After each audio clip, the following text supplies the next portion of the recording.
Hello mga ka-J-Vlog, welcome ulit sa panibagong video. At sa video na to, unbox natin yung bagong labas na entry-level smartphone ni Realme, ang Realme C51.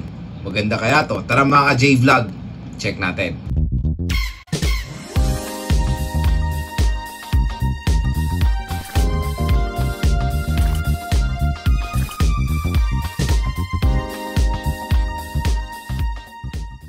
So yun na mga ka-J-Vlog, ayan, finally makakapag-unbox ulit tayo ng mga unit dito sa ating channel.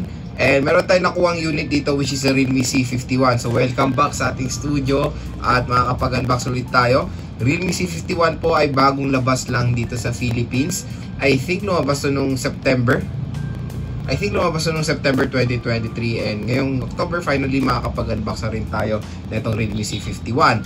Itong smartphone na to ay very affordable dahil ang presyo niya lang is 6,499 pesos or almost 6,500 pesos na merong 4GB of RAM and 128GB of internal storage. So nakakatuwa na naglalabas si Realme pa rin ng mga ganitong affordable side na smartphone dahil alam nyo naman dito sa Philippines maraming mga consumers ang naghanap talaga ng mga very affordable smartphone na pwede nilang magamit sa pang-araw-araw, sa negosyo, kunyari sa mga delivery riders, online school or online business at marami pang iba. So yun, meron pong mare-recommend sa inyo si Realme which is a Realme C51. 4GB, 128 na nga po ito. So nakakatuwa rin na wala na rin 64GB sa ganitong price segment. Maliit na talaga 64GB, so be honest, kahit hindi gaming mga ka-J-Vlog. Kasi mga software update, lalo na yung Android 13, ang lalaki na po ng mga kinakain storage yan, nasa 20GB below, di ba? Ang laki na. So etong Realme C51, check natin mamaya kung ilan na yung nakain storage out of the box. Of course, 120GB po ang kanyang internal storage. And kung interesado kayo dito sa Realme C51, available din po ito sa online store ni Shopee, sa online store ni Realme sa Shopee or sa Lazada. Ilalagay ko po yung link nito sa description. And yung color na unbox natin for today, super excited to makita ito, which is color mint green. So yun mga ka-J-Vlog, samahan nyo i-unbox itong si Realme C51. So ito yung box ng Realme C51. So old school lang naman yung design ng box si Realme. So sa likod ayan, 33W fast charging with 5,000 mAh battery, 50MP AI camera, ultra slim design, and a 9:3 screen refresh rate. So open na natin si Realme C51 at bubungad sa atin yan, Dare to Live by Realme. Mamaya natin documentations. Ito yung smartphone, mamaya na rin to. Tingnan muna natin yung content ng box. Okay, dito ay, sad to say, absent po si paring earphone. Pero meron tayo ditong charging cable na Type-C of course. And of course, yung kanilang 33W fast charging brick. Okay, so 33 watts na to, 11 volts, 3 ampere. So equivalent of 33 watts super VOOC charging na siya. So nakakatuwa, no? Dati yan 33 watts si Realme, nakikita lang natin yan sa mga mid-range. Ngayon nasa entry level na. So ito, nandito si Baby SIM eject tool. At ito si Maring Jellycase. Hello Maring Jellycase. So color black si Maring Jellycase today. And meron tayong safety guide by Realme. Okay, yun na naman yung documentation mga J-Vlog. Very simple lang naman. Next, let's proceed to the main event, yung smartphone. Ayan. So, ito na si Realme C51. Kasi natin siya sa kanyang plastic. So, ayan na. Natin siya sa kanyang plastic. Tingnan natin yung color ni Realme C51 in mint green. So, in 3, 2, 1. Bam! So yun, napakaganda naman netong Realme C51. So yun, comment down below kung ano yung kamukha niyang camera module. So isang glossy finish dito sa taas at matte finish sa baba. So yan yung Realme logo, matte finish. So sana binuo na nila itong matte finish, no? Kasi very fingerprint magnet ang glossy finish. So dalawang tone din yung pagka mint green niya, isang dark dito sa taas, medyo light yung sa baba. Box type na si Realme C51. Ang ganda ng color niya, no? Very cute. So matte finish din yung kanyang gilid or yung frame. Ayan. So dual camera setup lang to. Huwag kayo malinlang dyan dahil flash lang po yung isang butas na yan. So, yon, mukha lang siyang camera module. So, yan yung kanyang power button / fingerprint scanner, yung volume rocker sa taas naman ng smartphone. Wala tayong makikita. Sa left side, nandito yung kanyang SIM card slot. Tingnan natin to kung hybrid ba to or hindi. So, ayan mga ka-J-Vlog, ang magandang balita, hindi siya hybrid SIM card slot, meaning pwede siya lagyan ng dalawang nano SIM at isang micro SD card ng sabay. Sa baba naman ng smartphone, nandito yung 3.5mm headphone jack, microphone, USB Type-C port, and yung speaker grill. Grills. At ang magandang balit, and sad to say mga ka-J-Vlog, wala siyang screen protector dito sa Realme C51. Nakakalungkot naman. So kailangan nyo agad to bilan ng tempered glass para maproteksyonan agad yung screen ng smartphone nyo agad. So okay, open na natin itong si Realme C51. Yun, nag-vibrate. Realme powered by Android. So yan, na-open na natin or na-setup na natin si Realme C51. At ayan, bumungad sa atin yung notch display ni Realme C51. Nakakala ko kanina punch hole siya, pero notch pala. So yun, malaki yung screen size niya. Maganda rin dito, support niyang 90Hz screen refresh rate for smoother animation. So set natin siya ngayon. And ito muna pala yung storage niya, 128GB to. Ang free storage niya lang is, ayan, mataas pa naman. Naka-occupy tayo ng 23GB mga ka-J-Vlog. Ang free storage niya is 101GB ata yung nakita ko kanina.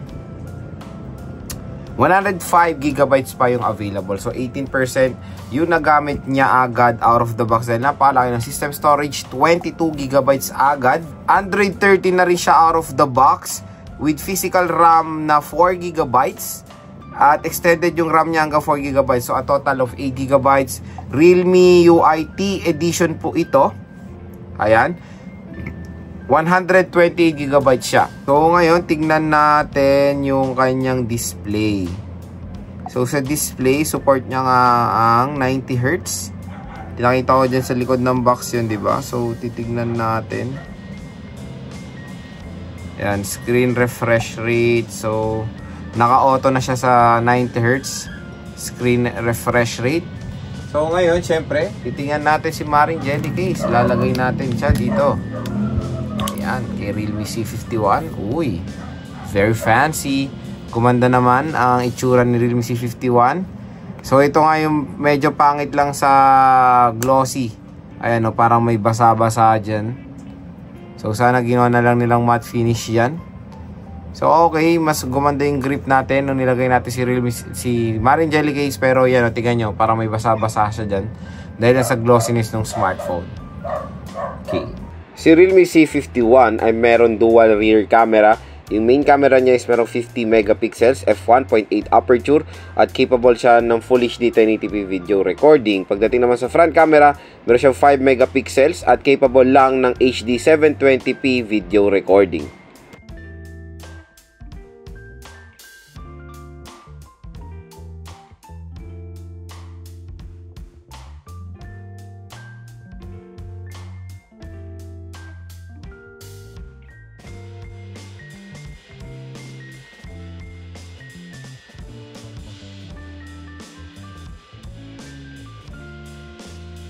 Sa screen, si Realme C51 ay merong 6.74 inches IPS LCD display na mayroong resolution na HD Plus 720 by 1600 pixels na meron 260 pixels per inch. Support niyang 90Hz screen refresh rate and sad to say naka-notch display lang siya.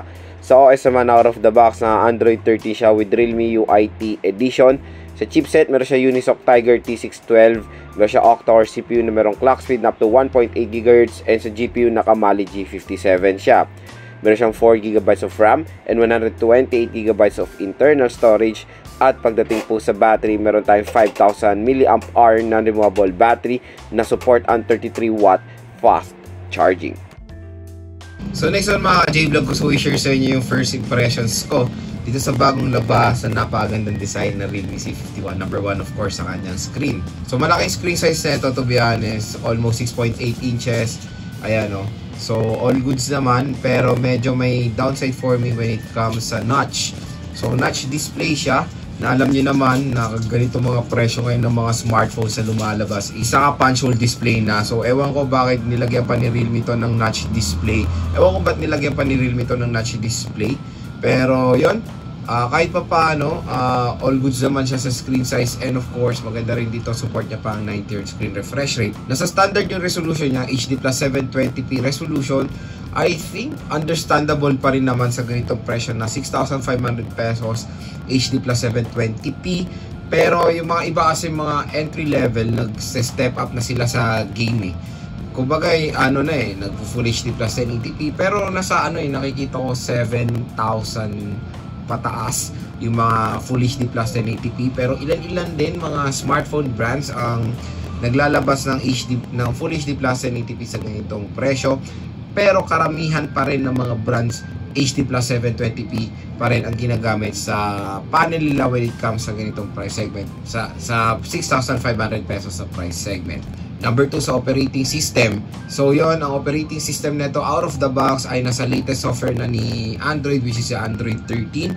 Matic na yan, dapat ngayong malapit na matapos ang 2023, dapat talaga lahat ng smartphones ngayon na lumalabas naka Android 13 na. So okay naman na naka Android 13 to, pero medyo bago pa rin sa pandinig ko to be honest sa akin yung Realme UI T Edition. Bagong experience sa akin, kaya titignan ko pa rin to further sa review. Pero yun, ang nakakatuwa, and hopefully ma-update din siya sa Android 14, hindi natin alam. Number 3 sa chipset. So ang chipset nito ay okay naman for me, the Unisoc Tiger T612.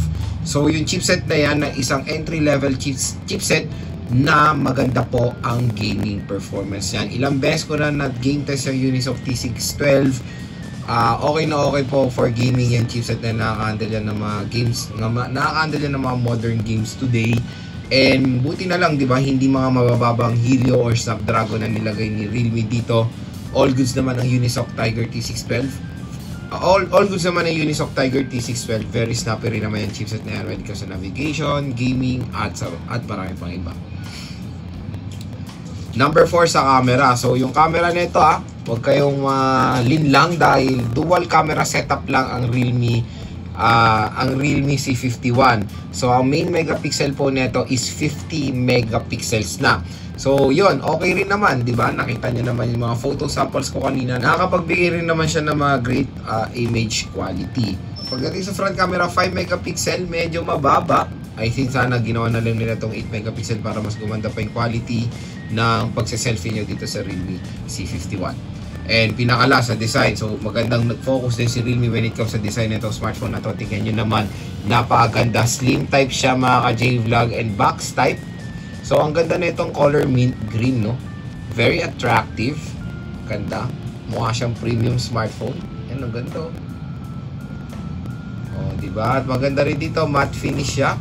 Ang karamihan, dahil yung sa taas ito is glossy. So sana ginawa rin nila itong matte. Kasi nung nilagay natin si Marin Jelly Case, medyo alam mo yung parang basa-basa dito na medyo hindi maganda sa paningin ko. Ayun. So yun lang mga J-Vlog, yung first impressions natin dito sa Realme C51. Abangan nyo na lang po yung full review and yung game test natin dito sa smartphone na ito, kung saan ite-test natin dito sa mga iba't ibang scenarios. At kung interesado rin kayo sa Realme C51, ayan mga J-Vlog, ilalagay ko po yung link nito sa description.